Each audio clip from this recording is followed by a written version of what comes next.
Hello friends, আজকে আপনাদের সামনে একটি রেসিপি শেয়ার করব, সেটা হচ্ছে তেঁতুলের মোরব্বা।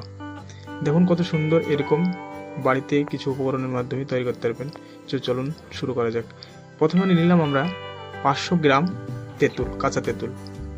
500 গ্রাম কাঁচা তেঁতুল নিয়ে আপনি 24 ঘন্টার জন্য ফ্রিজে ডিপে রেখে দেবেন। ডিপে রাখার পর সেটা 10 মিনিট মতো জলে ভিজিয়ে রেখে তারপরে খোসাগুলো এইভাবে ছাড়িয়ে নেবেন।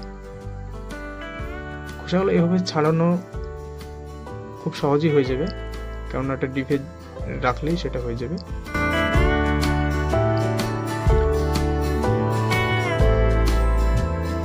তো এইভাবে আমরা সব তেঁতুলগুলো ছাড়িয়ে নেব। ছাড়িয়ে নেওয়ার পর ছুরি দিয়ে এটা এভাবে কেটে বীজগুলো বের করে ফেলতে হবে।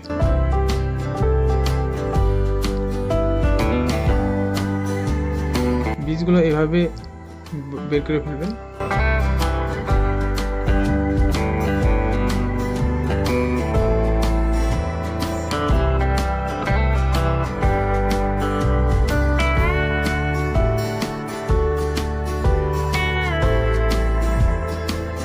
একে একে সব বীজগুলো বের করে নেবেন। নেওয়ার পর একটা কড়াইতে 500 গ্রাম তেঁতুলের জন্য 500 গ্রাম চিনি নিয়ে নেবেন। এখানে 500 গ্রাম চিনি আমি কড়াইতে ঢেলে দিলাম। তারপরে কিছুটা জল দিয়ে দেবেন। কিছুটা জল দেওয়ার পর সেটাকে গলিয়ে নিতে হবে। লো ফ্লেমে দিয়ে এটা গলিয়ে নেবেন। বেশি ফ্লেম হাই দিলে আবার পুড়ে যাবে। তো চিনিটা গলিয়ে নিই।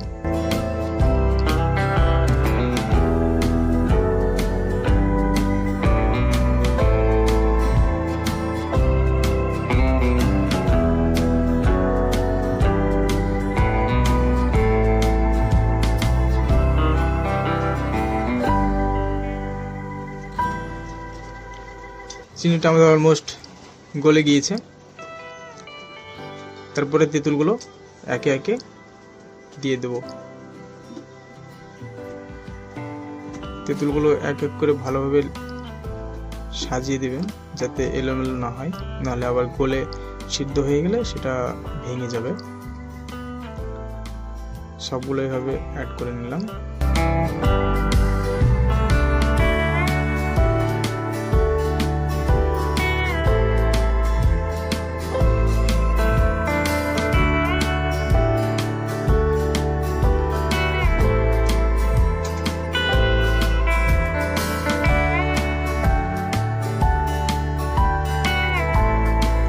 তারপর আস্তে আস্তে এগুলো ভালোভাবে নাড়াচাড়া করতে হবে। বেশি করলে সেটা ভেঙে যাবে।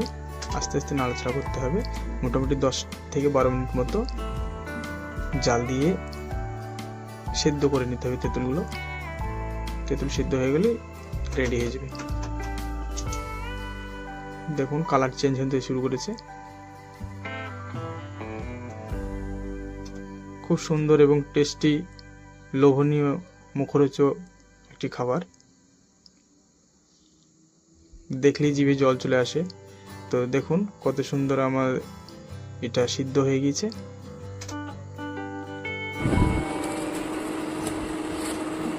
একেবারে রেডি হয়ে গেছে। এখন এটা একটু ঠান্ডা করার পর আমরা তুলে নেব।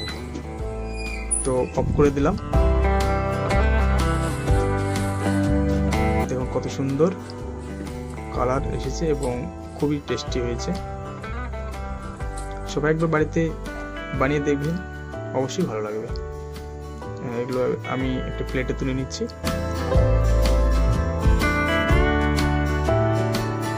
তখন দেখি কত সুন্দর লাগছে।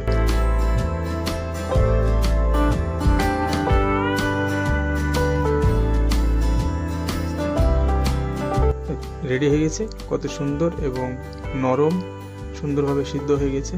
তো বন্ধুরা, ভিডিওটা কেমন লাগলো অবশ্যই জানাবেন, আর লাইক সাবস্ক্রাইব করতে ভুলবেন না। Thank you. দেখা হচ্ছে পরের ভিডিওতে।